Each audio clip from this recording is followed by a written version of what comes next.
Hey everybody, it's Jason Blaha here, and today I want to chat with you guys a little bit about this absurd idea you see, in the lifting world among people who are chasing physiques. Again, my background is powerlifting, but they will claim all this nonsense like, oh, the big three are not good for hypertrophy, and I never do, and it's like, how ridiculous. When people say stuff like that, it's very clear they have no concept of the history of lifting. And it's very clear that they don't know how to perform exercises, because here I am doing the big three in this video as hypertrophy exercises. Notice I'm not doing them powerlifting style. Everything is long ranges of motion, full high bar squats without a belt, high rep deadlifts, benching with a flat back for high reps and a pause. Again, chasing hypertrophy, right? And you'll see it through this video. These are all from the same training week. And to me, it's just fascinating because they clearly have not looked at the history of lifting. And before people jump in and say, oh, this is just Blaha pushing the big lifts, you guys see me all the time doing curls, wrist curls. I'm doing calf raises now. Doing lateral raises. And I spend as much time on the incline bench as I do the flat bench. So don't even go there, guys. You guys know I spend more time on my arms right now trying to get them bigger than I do on the flat bench. But the point stands of these exercises are great for hypertrophy. If you know how to perform them correctly. I almost feel like that needs to be its own video, that all these guys, you mean to tell me you can't figure out how to use your pecs on the bench press? That almost needs to be its own video from these guys who claim that they've built muscle and that they can use other exercises but can't get pecs from the bench. And it's like, maybe you need to learn basics of lifting. Maybe you need to learn some basics if you can't figure out how to do that, because it's really not that hard. It's really quite easy to make the pecs a primary mover on the bench press. It's really easy. Just look what I'm doing right here. See how easy that is? It's actually easier to do that than it is to set up and power bench. It's actually easier. But here's the issue, and I think this is why guys run into a problem, is the ego. They can't set their ego aside. They're not going to drop down to 315 and rep it out like I'm doing here. It's like, oh, let's do some full squats with a high bar and no belt, and they're not going to do that. I don't want to put 315 on the bar. People think I'm weak. Right? I'm not going to do full squats. I'm not going to do Olympic squats with 315. People think I'm weak.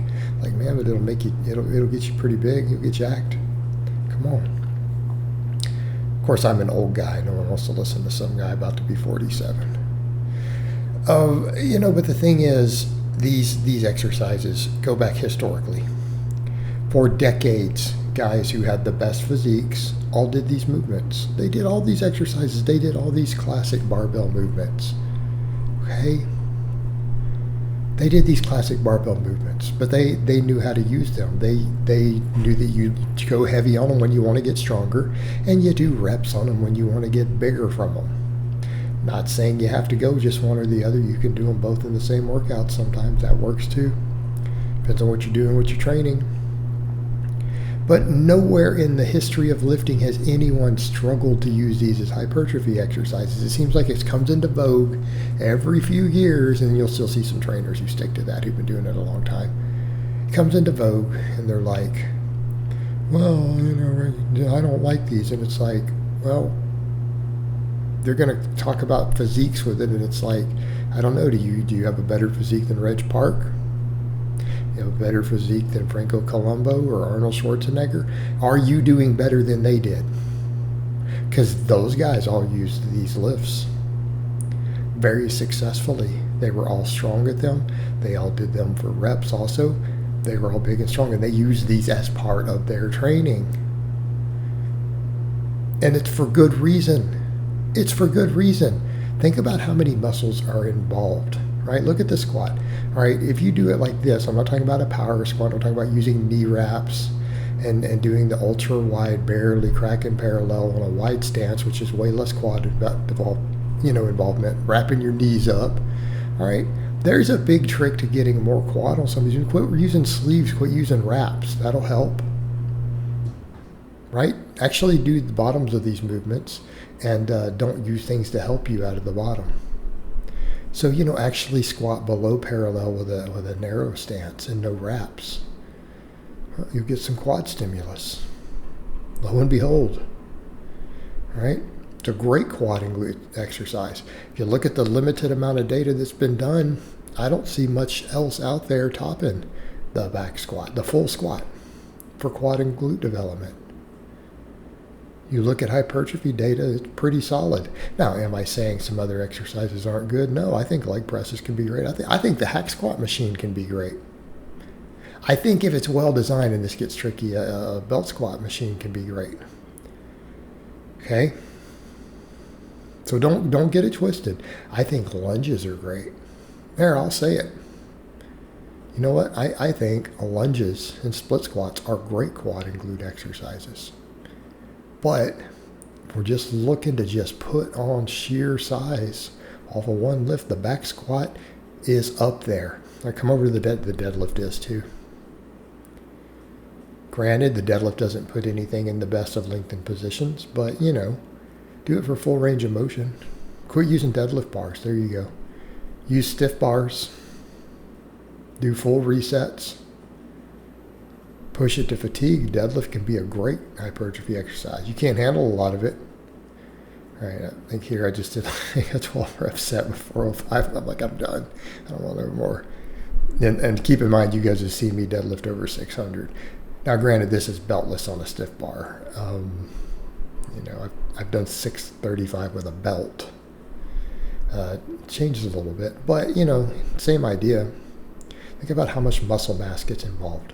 And I'm not saying the deadlift it's going to handle everything, but my God, does it stack some meat on you? You might need, obviously, other back and posterior chain work. But even your quads get worked on this. Maybe not as well as a squat. I don't know. Maybe they probably is as well as a power squat. Let's just call that. Glutes, hamstrings, erectors, they get worked crazy hard. Isometric stress on the whole back, pretty reasonable. Deadlift's a great exercise. It's a great exercise. Plus, it'll get you strong. Even the rep work, right? Even rep work like that. And guys, historically, no one has had problems using these to build muscle. It's only younger people, and I feel like it's almost just a lazy thing. They don't want to get under and move up big weight, right? They don't want to get under the big lifts. It's laziness. Not because the other stuff's necessarily better. And keep in mind, I don't think these are the be-all, end-all. I don't think they're the be-all, end-all. They're great movements. We obviously would want some other stuff in there. It makes sense. But again, people need to drop this nonsense that they're not phenomenal hypertrophy exercises, because they are. And they work very well as part of a well-rounded program. All right, guys, but that's really all I have to say on that today. I hope it's been informative, and I'll talk to you guys next time.